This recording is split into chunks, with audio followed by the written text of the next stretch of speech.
श्रीशैलेशदयापात्रं धीभक्त्यादिगुणाढवं यतीन्द्रपवनं वन्दे रम्येजमातरं मुनिं। रम्येजमातृयोगीन्द्रपादरेखामयं सदा तदा एतात्मसत्तादिं रामानुजमुनिं भजे। लक्ष्मीनाथसमारम्भं नाथयामुनमध्यमाम् अस्मदाचार्यपर्यन्तां वन्दे गुरुपरम्पराम्। श्रीमच्छठारियतिराजकृपावलम्बं सौम्योपयन्त्रिगगनाद्रिमुनीन्द्रभक्तं वेदान्तयुग्मविशदीकरणप्रवीणं रामानुजं यतिवरं गुरुमाश्रयामः। श्रीमद्काश्यपवंशमध्यगगने श्रीचन्द्रमद्भासितं श्रीमद्वेङ्कटनाथसेवनरतं बाणाचलोपासकं श्रीमधुसूदनार्यकृपया सम्प्राप्य मन्त्रादिकं वन्देऽहं बुधवर्यमाधवगुरोः पादारविन्दं सदा। जय श्रीमन्नारायण। श्रीमद् जगद्गुरु रामानुजाचार्य प्रणीतः वेदांत सार में अब तक हम लोगों ने शब्दादि भेदाधिकरण पूर्ण करके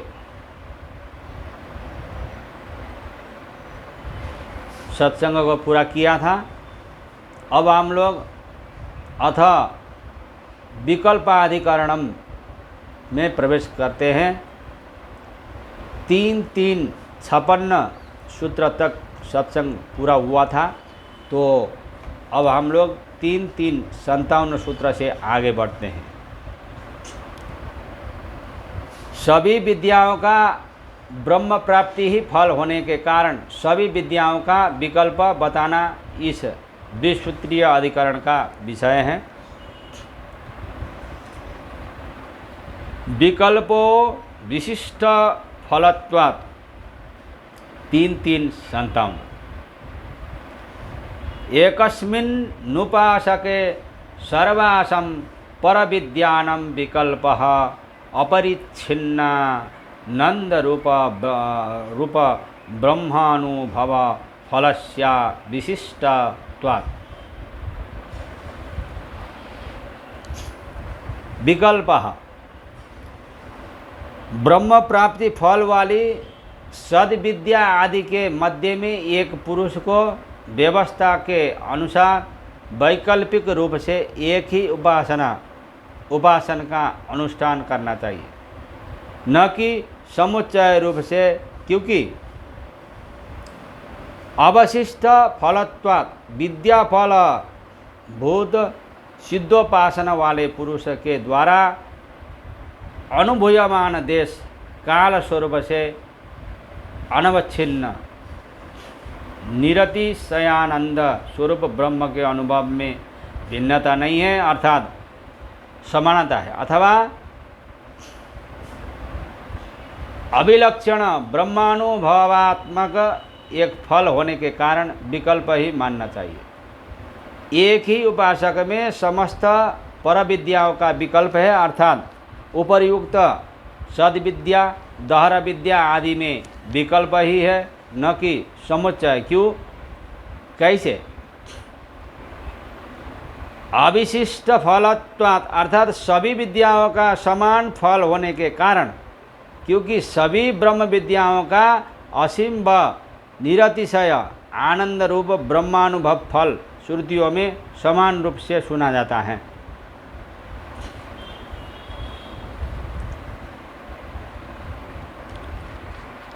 काम्यास्तु यथा कामं समुच्चयेरन्न व पूर्वहेत्वो भावात् 3-3-58।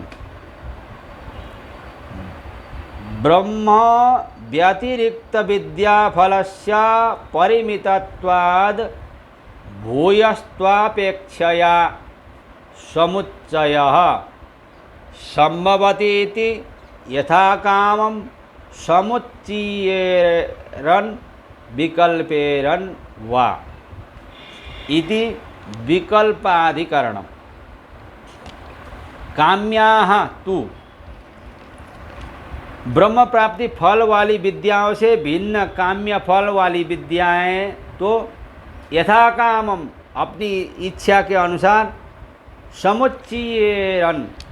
समुचित हो सकती है, अर्थात एक ही पुरुष में सम्मिलित हो सकती है, न वा अथवा उनका विकल्प भी हो सकता है, क्योंकि पूर्व हेतु भावात उनका फल पूर्वोक्त अपरिमित फल नहीं है, अर्थात काम्य फल वाले कर्मों में उत्तरोत्तर अधिक फल की अपेक्षा होने के कारण उनमें समुच्चय हो सकता है।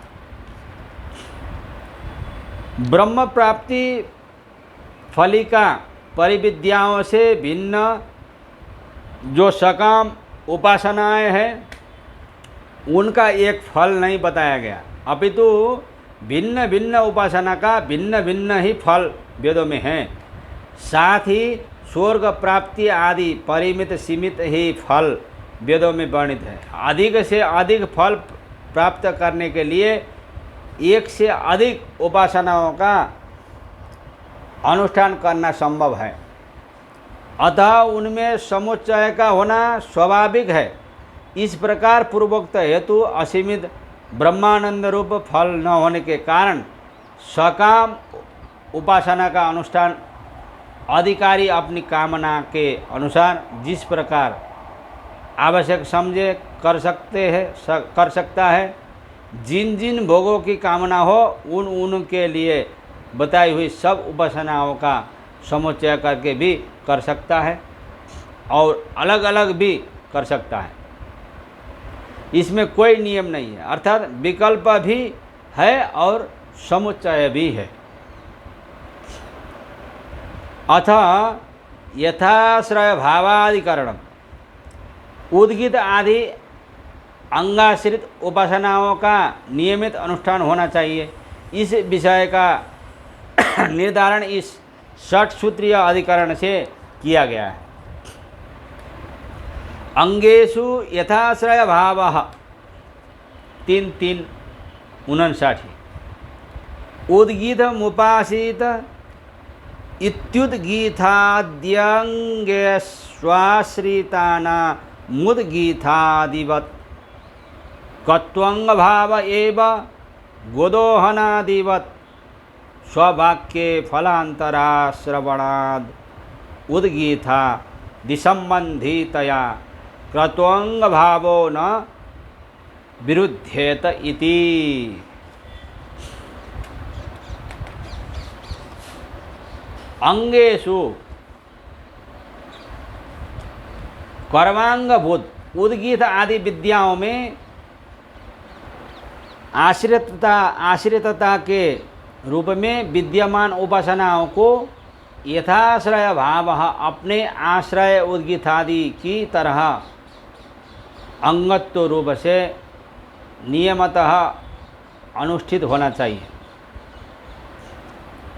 उद्गीत मुपासित इत्यादि उद्गीत आदि के अंगाश्रित उद्गीत की तरह क्रतु का अंगभाव ही मानना चाहिए। जिस तरह गोदोहन वाक्य में किसी अन्य फल का श्रवण नहीं होता, उसी तरह उद्गीत से संबंधित होने के कारण क्रतु के अंगभाव में मानने में कोई विरोध नहीं है। यह पूर्व पक्ष है। उद्गीत मुपासित इति विधे है यदेव विद्यया करोति इत्यत्र विद्या भावाचांग भावो न विरुद्धः।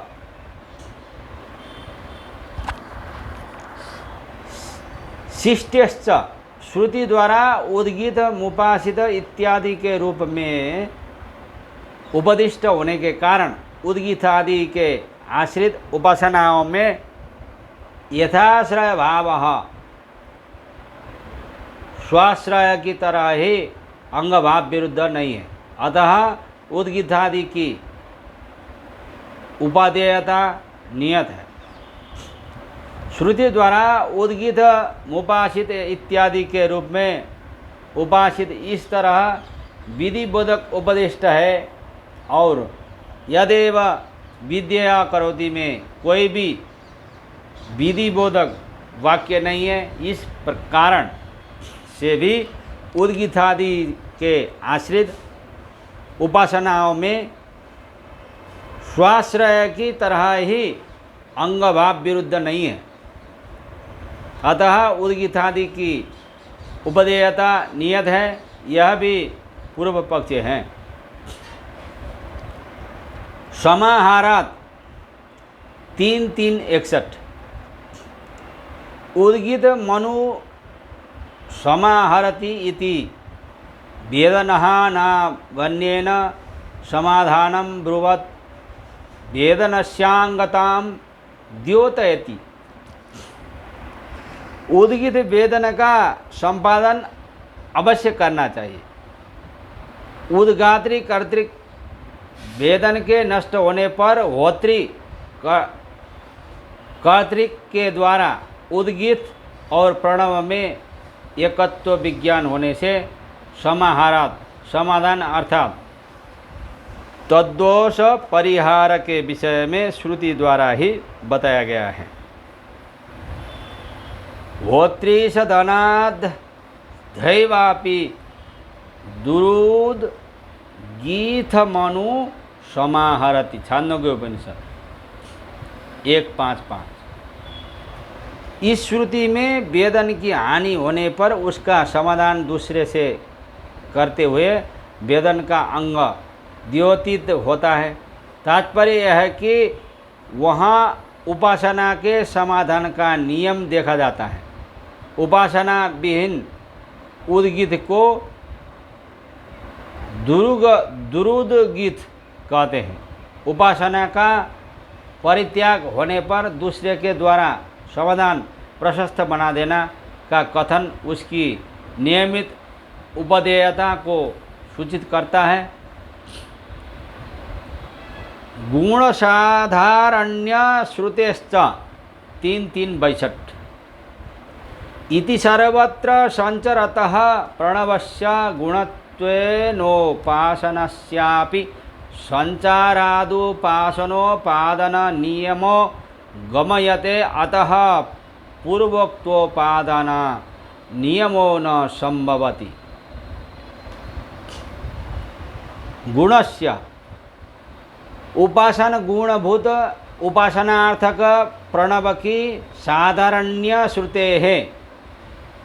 आश्रवण शमसन और उद्गान में सामान्यतः अनुवृत्ति होने की बात होने के कारण भी उद्गीतादि का कर्मांगत्वेन उपादान नियत ही है। प्रकृत उपासना का गुणभृत उपासना का आश्रय एवं उपासना सहित प्रणव का तेनेयं त्रयी विद्या वर्तते। ओमित्याश्रावयति ओमिति शंसति ओमित्युद्गायति। उस प्रणव से ही यह ऋग्वेद आदि रूप त्रिविद्या प्रवृत्त होती है। ओमकार के साथ आश्रव प्रतिज्ञा करना, ओमकार के साथ शमसन और ओमकार के साथ ही उद्गान होता है। इस प्रकार ओमकार का सर्वत्र समान रूप से श्रवण होने से उपासनाओं में प्रणव का गुणत्वेन उपासना का भी संचार श्रवण होने से उपासना के उपादान का नियम ज्ञात होता है। उस उपासना के गुणभूत प्रणव से इस प्रकृति के परामर्श से गुणभूत प्रणव के साथ उपासना प्रकरण के बल से उपासना के साथ सर्वत्र प्रणव का संचार होता है। इसलिए उपासना का प्रणव के साथ नियमित रूप से रहने के कारण भी उद्गीतादि उपासनाओं का नियमित रूप से अनुष्ठान होना चाहिए। अतः पूर्वोक्त उपादान नियम संभव नहीं है। न वा तत्सहभावाश्रुते है 3:3:63 नैतद अंगभावाश्रुते है अंगभावो ही सहभावः यदेव विद्यया करोति। तदेव वीर्यवत्तरम इति फलांतर साधनतया भगतस्योपासन स्वास्यांग भाव संभवात् उद्गीत मुपासित इत्युद्गीताश्रयता मात्र प्रतिपादनात्। नवा उद्गीतादि उपासनाओं का प्रत्वंग के रूप में उपादान का नियम नहीं है,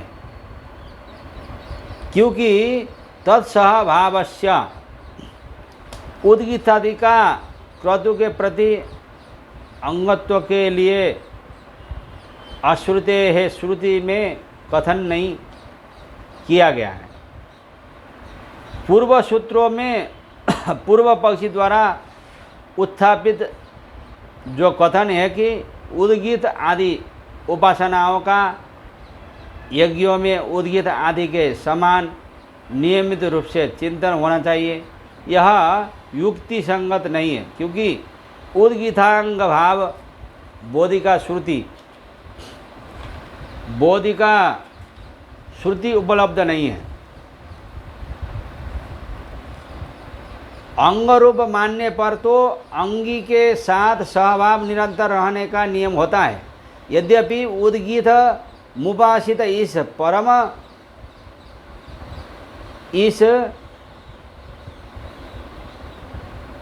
पद समुदायात्मक वाक्य में अन्य अधिकार प्रतीत नहीं हो रहा है, तथापि उक्त श्रुति के बाद ही यदेव विद्यया करोति श्रद्धयोपनिषदा तदेव वीर्यवत्तरम भवति। इस श्रुति से यज्ञ की वीर्यवत्तर अत्यंत शक्तिशाली बनाने में उपासना की साधनता का प्रतिपादन किया गया है, जिससे प्रधान यज्ञ के फल के रूप में साधन रूप उपासना का उद्गीत मुपासित इस श्रुति से अनुष्ठेय के रूप से जानी गई उपासना का विधान किया गया है। प्रधान यज्ञ के फल से पृथकभूत फल के साधन रूप से जानी गई उपासना का तथा यज्ञांगभूत उद्गीत के अंग रूप में जानी गई उपासना का यज्ञांगभूत उद्गीत के अंग रूप से अनुष्ठान नहीं बन सकता है। दर्शनाच्च 3:3-64 एवं विद्ध वै ब्रह्म यज्ञं येदमानं सर्वांश्चर्त्विजो विरक्ष्यति। छान्दोग्योपनिषद 4:17 इति ब्रह्मणो वेदनेन सर्वरक्षणं ब्रुवति श्रुतिरुत् गात्रि प्रवृत्तीनां वेदनस्यानंगतां दर्शयतीति उपासनोपादान नियमः सिद्धः इति श्री भगवद रामानुजाचार्य विरचिते वेदांत सारे 3य अध्यायस्य 3य पादः।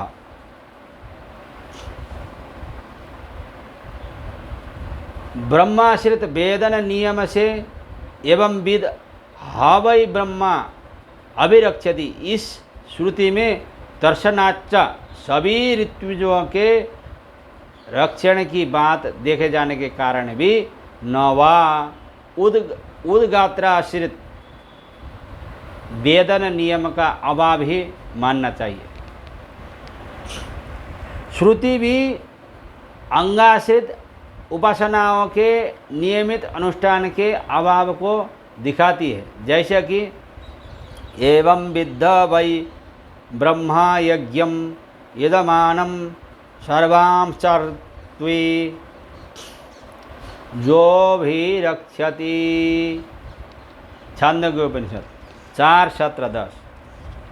अर्थात इस तरह प्रायश्चित के उपयोगी पूर्व निर्दिष्ट महाव्याहृति से होम की विधि को जानने वाला प्रसिद्ध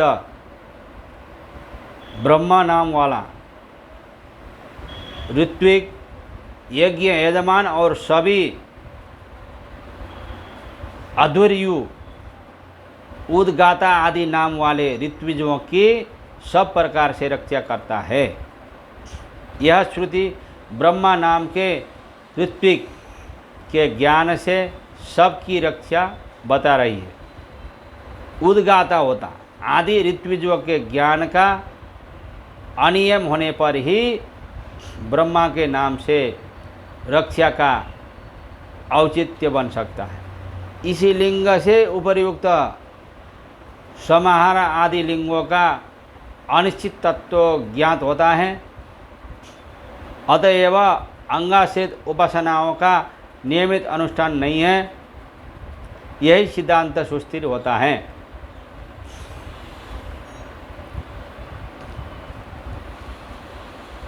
यथाश्रय भावाधिकरण यहाँ पर पूर्ण हो जाता है। वेदांत सार की हिंदी व्याख्या में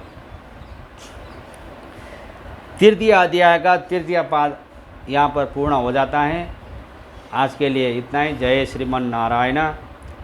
अस्मद्गुरु जय जय, परम गुरु जय जय, श्री सर्वगुरु रामानुज जय जय, रामानुज जय जय, यतिपति जय जय, श्रीधरणीधर फणिपति जय जय, सठरिपो जय जय, कारिसेनु जय जय, श्री विश्वसेन मुनि सेनापति जय जय।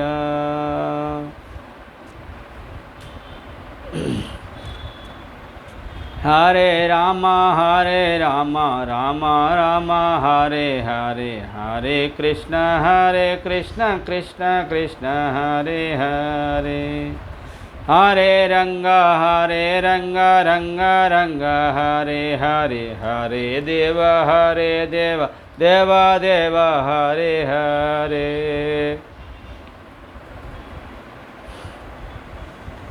राधे कृष्ण कृष्ण कृष्ण राधे राधे, राधे श्याम श्याम श्याम राधे राधे। जय श्रीमन नारायण।